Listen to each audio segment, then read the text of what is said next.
বিসমিল্লাহির রহমানির রহিম। আসসালামু আলাইকুম রহমতুল্লাহি ওবারাকাতু।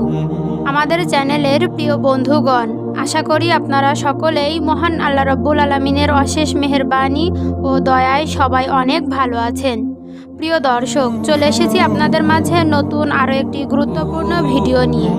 আজকের এই ভিডিওটিতে আমি আলোচনা করব এমন একটি দোয়া সম্পর্কে, যে দোয়াটি সেহরির সময় পাঠ করলে জীবনের সকল গুনাহ মাফ হয়ে যায়, গুনাহ থেকে মুক্তি পাওয়া যায়। সুবহানাল্লাহ। বন্ধুরা, ভিডিওটি অত্যন্ত গুরুত্বপূর্ণ একটি ভিডিও, তাই আমি আপনাদেরকে অনুরোধ করব ভিডিওটি না টেনে একেবারে শেষ পর্যন্ত দেখার জন্য, এবং এই রকম পরবর্তী ইসলামিক সুন্দর সুন্দর শিক্ষামূলক ভিডিও পাওয়ার জন্য আমাদের চ্যানেলটিকে অবশ্যই সাবস্ক্রাইব করবেন। আর যারা অলরেডি সাবস্ক্রাইব করেছেন তাদেরকে অনেক ধন্যবাদ। তো চলুন শুরু করি। বছর ঘুরে মুমিন মুসলমানদের মাঝে আবারও ফিরে এসেছে রহমত, মাগফিরাত ও নাজাতের মাস, পবিত্র মাহে রমজান মাস। মাহে রমজানে মুসলমানরা ফরজ রোজা পালন করে। রোজা হলো ইসলামের তৃতীয় স্তম্ভ। রমজান মাস এমন একটি বরকতপূর্ণ মাস, যে মাসে মহান আল্লাহ তাআলা সর্বাধিক গুনাহগার ব্যক্তিকে গুনাহ থেকে মুক্তি দিয়ে থাকেন। কিয়ামতের দিন জাহান্নামের আগুন থেকে মুক্ত করেন। রমজান মাসে প্রত্যেক ফরজ কাজের ছোয়াব অন্য মাসের থেকে বেশি দেওয়া হয়। যে ব্যক্তি আল্লাহর সন্তুষ্টি লাভের জন্য একটি রোজা রাখবে, তারপরে তার মৃত্যু হলে সে জান্নাতে প্রবেশ করবে। সুবহানাল্লাহ। রাসূলুল্লাহ সাল্লাল্লাহু আলাইহি ওয়াসাল্লাম বলেছেন, যখন রমজানের প্রথম রাত আসে তখন মহান আল্লাহ রাব্বুল আলামিন নিজের বান্দার দিকে রহমতের দৃষ্টি দেন এবং সমস্ত দোজখের দরজাসমূহ বন্ধ করে দেন এবং সমস্ত শয়তানকে বন্দী করেন। রমজান মাসের রোজা রূহকে শক্তিশালী করে, বিচার শক্তি ও স্মরণ শক্তিকে বৃদ্ধি করে দেয়।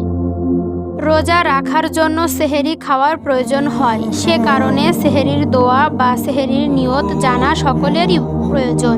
হযরত আনাস ইবনে মালিক রাদিয়াল্লাহু তাআলা আনহু থেকে বর্ণিত, তিনি বলেন, রাসূল সাল্লাল্লাহু আলাইহি ওয়াসাল্লাম বলেছেন, তোমরা সেহরি খাও, কারণ সেহরিতে বরকত নিহিত রয়েছে। মহান আল্লাহ তাআলা সেহরির সময় সম্পর্কে বলেন, আর রাত্রিবেলা খানা পিনা করো, যতক্ষণ পর্যন্ত না তোমাদের সম্মুখে রাত্রির বুক হতে প্রভাতের শেষ আভা সুস্পষ্ট হয়ে ওঠে। তখন এসব কাজ পরিত্যাগ করে রাত্রি পর্যন্ত তোমরা রোজা পূর্ণ করে নাও।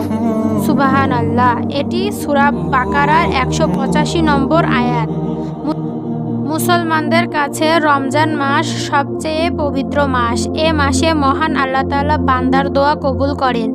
রাসূল সাল্লাল্লাহু আলাইহি ওয়াসাল্লাম বলেন, 3 ব্যক্তির দোয়া কখনো ফিরিয়ে দেওয়া হয় না: বাবার দোয়া, রোজাদারের দোয়া ও মুসাফিরের দোয়া।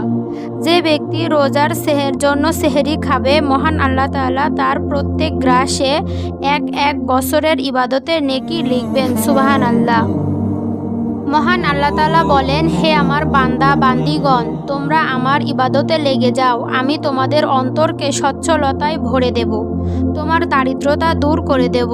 আর তোমরা যদি তা না করো, তবে তোমার হৃদয়কে নানা রকম জঙ্গলে জড়িয়ে দেব, আর তোমার অভাব কখনো দূর হবে না। রমজান মাসে আল্লাহ পাকের রহমতের দরজা খুলে দেওয়া হয়। রমজানের প্রত্যেক রাতে 7 লক্ষ গুনাহগারকে জাহান্নাম থেকে মুক্ত করে দেওয়া হয়।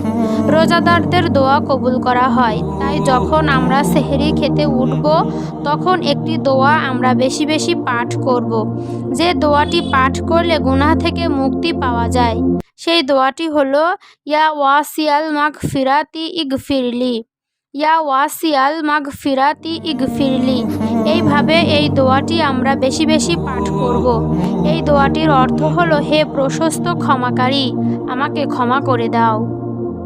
আমি আমার চ্যানেলের প্রিয় দিনদার ভাই বোনদেরকে অনুরোধ করব, আপনারা রমজানে সেহরি খাওয়াতে উঠে অবশ্যই এই আমলটি করবেন।